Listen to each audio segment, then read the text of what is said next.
My son and I are embarking on a lavish new life abroad thanks to his $3 million.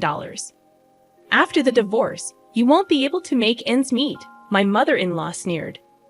Her demand for our address, coupled with the bizarre suggestion of licking her shoes, left me bewildered. What? I exclaimed. What are you talking about?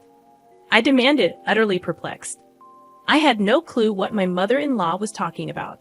I admitted to myself. There had been no indication that they were planning to go abroad, or that they had been saving up money.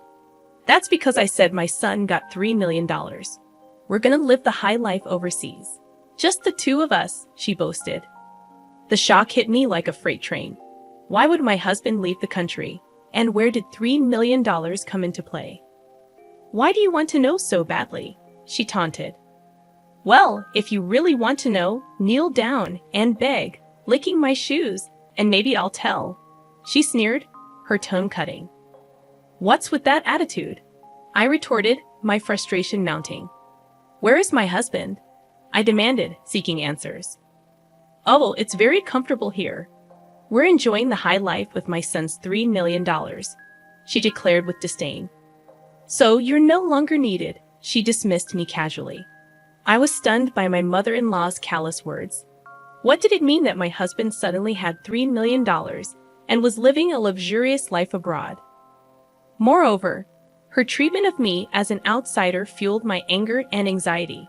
I knew I needed to assess the situation calmly. How did my husband come into such a substantial sum of money? And could that $3 million possibly be related to? Reflecting on my life, I recalled how I met my husband at work, drawn to his positivity and warmth, leading to our marriage. His parents had welcomed me warmly, and we later had a daughter who was now 14. Growing up in poverty with toxic parents, I was determined to cherish and love my daughter deeply despite facing hardships. However, when my husband was assigned to a project in Texas, he moved away, leaving me to manage work, household chores, and our daughter alone. Reluctantly, I agreed to live with my mother-in-law for support. Mommy, when will Daddy come back? My daughter often asked. It seems he'll be in Texas for a while. But don't worry, Grandma's coming over, I reassured her. Little did I know that decision would become the greatest regret of my life. You're working late again today, huh? Women who neglect their families, my mother-in-law's biting remarks greeted me daily. I have a job too, and I take care of our daughter. I defended myself, but she remained unsatisfied. When I was young, the family was everything. The thought of working outside never crossed my mind, she'd reminisce. On the day my daughter achieved good grades at school, she claimed credit. It's all thanks to me. What's the point of you? Maybe we don't need you around. Despite her minimal help with my daughter's homework, I had been the one primarily responsible for her education. Whenever I made a minor mistake in the kitchen, she would criticize me sharply. How did you and my son even survive before with such poor cooking skills?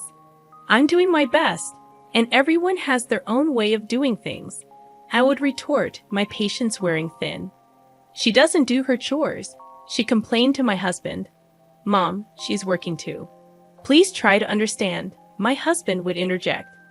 However, as we continued to live together, the relationship between my mother-in-law and me became increasingly strained. With my husband miles away, I felt more isolated. One day, feeling overwhelmed, I decided to call my husband to discuss the situation. Hello. You okay right now? Yeah, I'm good. What's up? It's kind of late. Well, your mom gave me a piece of her mind about house chores, and it's really getting to me. I'm sorry. Mom's always been a bit sharp-tongued, but maybe she has a point. Still, don't let it get to you too much. Just keep doing things at your own pace. Feeling somewhat reassured by my husband's words, I dedicated myself once again to our daily routine. However, as the days passed, the pressure from my mother-in-law continued to build, and I became more worn out every day. I eagerly anticipated my husband's return. Living with my mother-in-law without my husband around proved challenging. Initially, I coped by holding on to the remnants of his presence. But as days turned into weeks, her behavior became even more unbearable, and I felt crushed under the weight. She nitpicked everything I did from dawn till dusk and criticized me constantly. When I made my husband's favorite rice dish, she coldly remarked, "This tastes terrible. Who'd eat this?" Whenever I took a short break, she would chastise me with, "How can a woman who can't even handle household chores take a break?" I never had much confidence in housework. With my husband, he would just laugh off my little mistakes. In front of my mother-in-law, I realized I had no room for error. I think the way she treats me stems from her excessive love for her son. She seems unable to accept that he got married and moved away from her. This experience solidified my resolve never to become an overbearing parent like her. One day, after treating myself to a small shopping spree at a local mall, my mother-in-law got wind of it. When I got home, she was waiting for me at the entrance fuming. "How could you think of going out for fun when your husband isn't home? What do you think is happening with the household chores? I thought I needed a little break." "A break? In this situation, all this trouble is happening because of your ineptitude." After that, I awaited a call from my husband, hoping that hearing his voice might lighten my mood. However, the content of his call was far from what I expected. "I've got some bad news. My work in Texas isn't going well. I got into gambling, and now I'm in a tight spot financially. I've also accumulated quite a debt." "What? Are you kidding me? Gambling? In debt? This is way out of line. What's going to happen to our future and our daughters?" "I'm sorry, really sorry. I feel stuck right now, but trust me, I'll find a way." "How? How do you plan to handle this? How much do you owe?" "I'm working on a solution." I always thought of my husband as a sincere person who would never gamble. He was always punctual for our dates, and after we moved in together, he always came straight home from work. He would always thank me whenever I cooked or did laundry. It's because he was so sincere and honest that I married him. But with him away and the constant criticism from my mother-in-law, my life felt unbearable. "I can't believe someone as useless as you married my son." My heart was sinking into despair. Since my husband started working away from home, I've been constantly criticized and blamed by my mother-in-law. And my husband's recent confession deepened the despair I felt inside. His debts, the gambling issues, followed by an onslaught of more criticism from my mother-in-law. I couldn't handle it anymore, and one night I left the house and found myself crying on a park bench. Then one day, my mother-in-law discovered a secret from my past. At dinner, she used it as ammunition against me. "So, I heard you used to work in a nightclub, huh? Shame on you for raising my grandchild after working in such a place. How did you find out about that?" I was telling an acquaintance about how useless my son's wife is and showed them a picture of you. They recognized you. Apparently, you weren't even good at that nightclub job. In my past, frustrated with a mother who never worked and always partied, I left my family home. Struggling for money, I found work at a nightclub. It was a time from before I married my husband, a secret I believed even he didn't know. I was at a loss for words. I had never imagined my mother-in-law would discover this about my past, and she continued to use the secret to berate me further. "I can't believe someone like you is the mother of my grandchild. I'll tell my son and have you kicked out." The depth of my despair grew even deeper. My married life with my husband, all the efforts I've made, and the future I had envisioned felt as if everything was taken away with her words. The communication from my husband dwindled. I feared he had started to doubt and suspect me. One night alone in my room, I reflected on my life, meeting my husband, our marriage and our current circumstances, and the constant blame and accusations from my mother-in-law. I felt I couldn't go on like this. "I can't take it anymore." Whispering these words, I stepped out into the silent nighttime streets. The hushed streets echoed the hopelessness enveloping me. My mother-in-law's harsh words reverberated in my mind, my past, my secrets, and my present, all targeted by her criticism and blame. On a park bench, under a starless sky, I sat contemplating the darkness within my heart. Suddenly, a familiar voice approached. "Mom, why are you here?" My daughter sat beside me, holding my hand. "Mom, don't let Grandma get to you. You work hard at an IT company, and you've been through so much. You're strong." "Thank you, but maybe Grandma has a point." "Mom, Grandma's just stuck in the past. In today's world, you should be proud of any job you've done. I'm proud you worked at a nightclub, really." "Yes, because it shows you've always tried your best for us, no matter the circumstances. Don't let Grandma's words control you." My daughter's words warmed my heart, and tears streamed down my face. "Mom, you're working hard in IT now, right? That's amazing.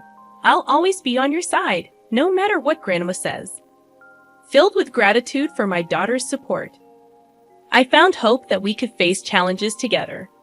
In my husband's study, I took a deep breath before diving into a mountain of paperwork. I meticulously examined each document, seeking to unveil his secrets: bank statements, credit card bills, loan agreements. Slowly, my husband's financial situation became clearer. Why did this happen? I discovered numerous receipts from gambling activities: horse racing, slot machines, casinos.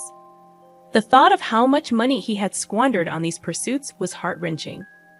Next, I turned on my husband's PC. The password was his birthday reversed. His inbox overflowed with collection emails and messages from friends demanding repayment of loans. Furthermore, promotional emails from gambling-related sites flooded his mailbox. I calculated how much my husband had spent on gambling. The result was an astounding $3 million, far beyond my estimation. Seeing that amount, panic set in momentarily, but there was no time to lose. I began planning to secure funds to maintain our livelihood. Drawing on my savings, the expected proceeds from selling our high-end electronics and luxury goods at home, and the savings from my salary, I worked on a financial strategy. Continuing my investigation, I reached out to financial institutions to understand the extent of my husband's debts. Obtaining credit information in his name, I devised a plan a few days later. Preparations for a life independent of my husband and mother-in-law were underway. I also strategized to repay my husband's debts. Leveraging my experience in the IT industry, I joined freelance projects. Creating a portfolio and registering on a website introducing freelance jobs occupied my days. Soon after, I received my first request from a client. This will help a bit with our living expenses. In the midst of daily work, I scrutinized our household finances. Canceling unnecessary subscription services, cutting down on wasteful spending, and researching cost-effective recipes became my routine. I successfully reduced our daily food expenses, and based on insights from local friends, participated in a community yard sale. Selling some branded items and unnecessary electronics, I earned a decent amount, contributing to our financial stability. A few weeks later, my freelancing endeavors were thriving, and a sense of financial stability began to settle in my bank account, sufficient for our living expenses. Upon returning home, I discovered that all of my mother-in-law's belongings had vanished. Simultaneously, my phone rang, and it was her on the line. "Oh, are you already home? I noticed our stuff is gone. What are you trying to say?" "My son and I are starting a luxurious life abroad with his $3 million. After the divorce, you won't be able to make ends meet. If you want our address, get on your knees and lick my shoes." Suppressing a chuckle, I responded, "Actually, that $3 million is a debt." "Stop joking. There's no way my son has that kind of debt." "You might not believe it, but it's true. In his study, there are transaction records from banks and financial institutions, credit card bills, contracts, and more. Plus, on his PC, there are collection emails from financial institutions, messages from friends demanding repayment, and promotional emails from gambling sites. If you don't believe me, why don't you check? I just sent you photos of the evidence. Maybe you should take a look." "You're lying. It's the result of him getting deeply into gambling, horse racing, slot machines, casinos.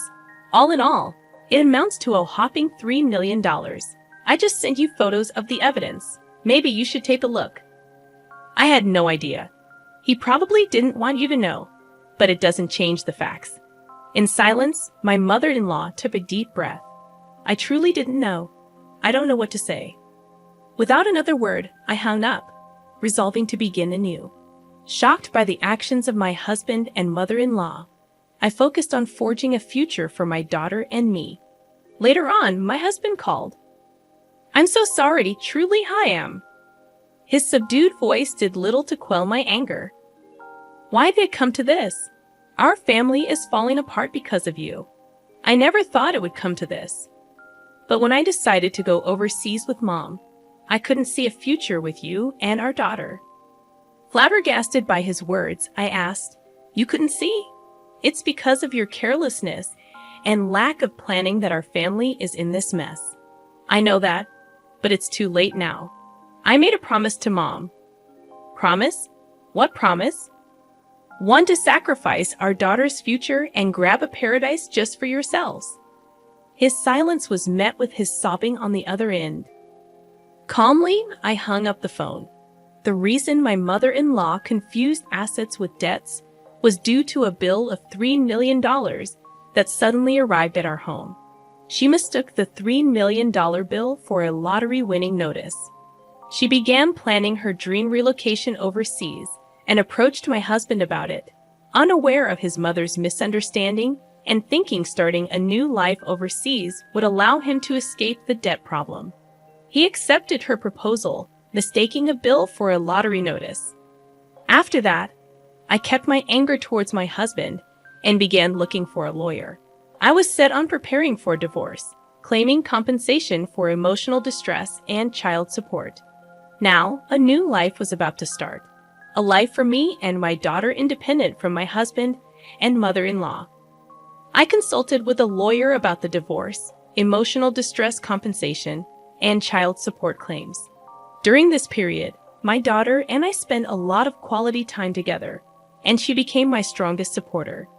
She fully understood my decision and chose to stay with me. Hearing her words made all the hardships, disputes with my husband and mother-in-law worth it, and I couldn't help but shed tears. Meanwhile, my mother-in-law and husband were struggling with their life overseas. Despite starting a new life there, they apparently faced continuous problems due to a lack of preparation and financial issues. Furthermore, after being pickpocketed and losing their funds, they faced even more difficulties due to the language barrier. In the end, they were deported for overstaying their visas. Later, I negotiated with my husband through the lawyer. The divorce is finalized. We've agreed that he'll pay the emotional distress compensation and child support in one lump sum. Thank you. Now I can finally start a new life. But all at once, wouldn't it be better in installments? He has been took on even more debt, seemingly borrowing money from some shady loan shark. I don't know what happened to him after that, and honestly, I don't care. After being evicted from her rental property and getting pickpocketed, losing all her savings, my mother-in-law ended up homeless upon her return to the US. My daughter and I started our new life. Sure, it wasn't always easy, but free from my husband and mother-in-law, we could look to the future positively. I want to live happily, collaborating with my daughter who saved me from the depths of despair.